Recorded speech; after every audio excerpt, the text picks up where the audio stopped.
Hey you guys, it's Lizzie. So I am just popping on really quick because I'm working on a project that I didn't plan on doing live for you guys, but of course I'm taking pictures and I was going to tell y'all about it later.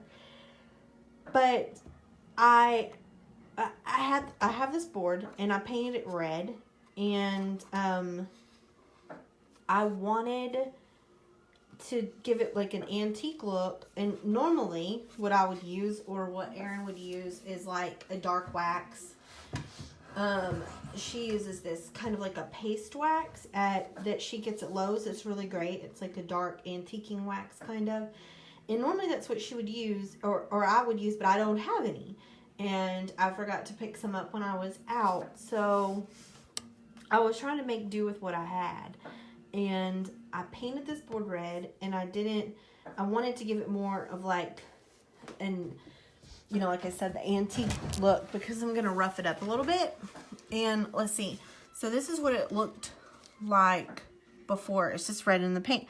The red paint is still wet, a little bit wet. And I think that this is what I'm trying to do, and the technique I'm trying to use is working really well with the paint being a little bit wet. So I wanted to show you guys how to achieve the antique look. I already started doing it right here a little bit. I'm not sure if you can see it. Eric, can you see that? You're looking on your phone, right, Eric? Yeah, sorry, I'm talking to my husband. Can you see this? Okay, well, I don't know. I was trying to get some feedback from him if y'all could see this okay. But this is an area that I already started doing this technique with. Okay, like I said, if you're just hopping on, say hi, let me know you're here. But this is, the dark contrast spots?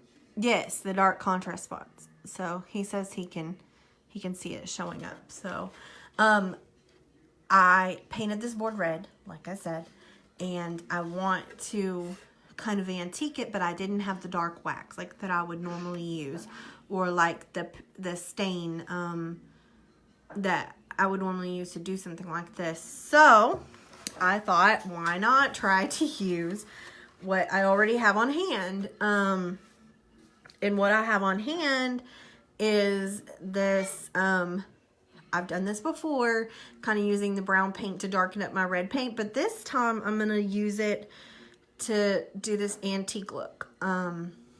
So this is what I have. It's just that cheap apple barrel paint from Walmart, and it's burnt umber. So I painted this with red with the apple barrel paint as well. I'm not sure which the color. I used several different reds, and it soaked up in the wood pretty well since it was kind of a bare wood before. But what I'm doing to kind of do this, and I think it's working pretty well, is I'm using, I don't want to use this brush. This brush didn't do it for me. It's this guy right here. It's kind of like a fan brush. I don't know the technical term for it. But I'm putting it in the water, getting it wet. And I just have a little bit of my paint in my lid. Nothing special. So with my really wet brush, I'm just taking it and I'm kind of brushing it on. So that's, of course, that's darker than I want. So I'm going through and just getting it wet again. And like I said, this is a very, the paint is still, the red paint is still kind of wet. So you can kind of see how that's looking, just like that. And it's still darker than I want it to be. You can see my spot right there. So while it's still wet, I'm just taking a paper towel, because again, that's what I have. And I'm kind of just wiping it away. And some of the, if you see here, some of the bright red. Now, the red paint underneath was like almost dry, but there's still some wet spots. So I thought that that was kind of a cool technique. So you can see it's doing what I want it to do. And I don't even have my wax. So it's giving it that kind of like, I don't know, antique look, like the distressed look that I wanted. So I'm brushing on some more wet right here. And I'm dipping it in my paint again. And, you know, very lightly. You don't want very much at all, because you can definitely use too much. And I'm just brushing it on. And then I came through with my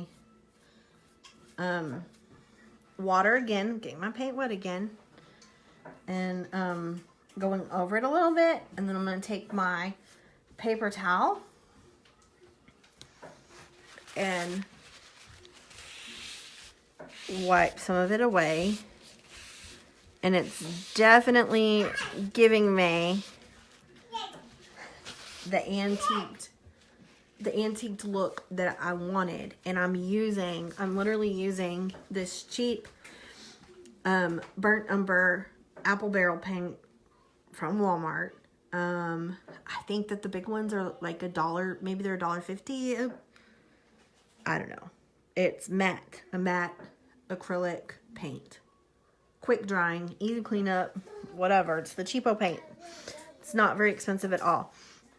And I'm using that because I didn't have what I wanted. And I'm just lightly brushing it with this fanned brush. I don't know the technical artist term for that. And it really is doing exactly what I wanted it to do without having to go out and buy the dark wax or the paste. Now, I wouldn't use the apple barrel paint on like a big piece of furniture or anything like that. I mean, that would just literally take forever and it would use a ton of paint. But I mean, I guess you really could water it down if you were just wanting to do some areas on the furniture. But you can see what I'm doing. I'm just literally, I put it right there, and I'm just wiping some of it away before it dries too much. And I'm loving the way it's looking. So, I don't know, you know, thought I would take a chance. So that when you're doing projects like this, when Aaron and I paint furniture, a lot of it is trial and error. And, you know, we don't always know. Even a technique that we've maybe used 1,000 times before, we're not always sure that it's going to work out right on, you know, a particular piece of furniture that we have or something. So it's all just trial and error, and it's the whole mentality that everything is fixable. But in this instance, I really think it's going to work out for me. And hey, it saves me some money on this project, and it's going to give me the look that I want. So I'll go through it one more time. So before I end this, and of course, when I'm finished with this guy, I will post a picture of it. But I'm taking this fanned brush. No, uh-oh, I think she fell down. She fell down and bumped her head. Poor baby. So I'm taking this fanned brush, and I'm dipping it just in my water. My water is brown already. I mean, your water does not have to be a color. It's just because I was mixing it in, mixing the paint in there, so it got kind of... So I'm taking, it's really wet, a very wet brush, and I'm just dipping it a little bit into my brown apple barrel paint. Don't get too much. And I'm putting it on there, working through the piece, you know. And I'm taking my paper towel, just a regular paper towel, and kind of wiping it away, y'all. So that's it. And I think it worked out nicely for this project. And so I'll go through and finish it. Y'all can see kind of how it's looking. And it's really going to look great when I take my sanding block to it and rough it up. So I will definitely take a picture and show you guys when I finish. But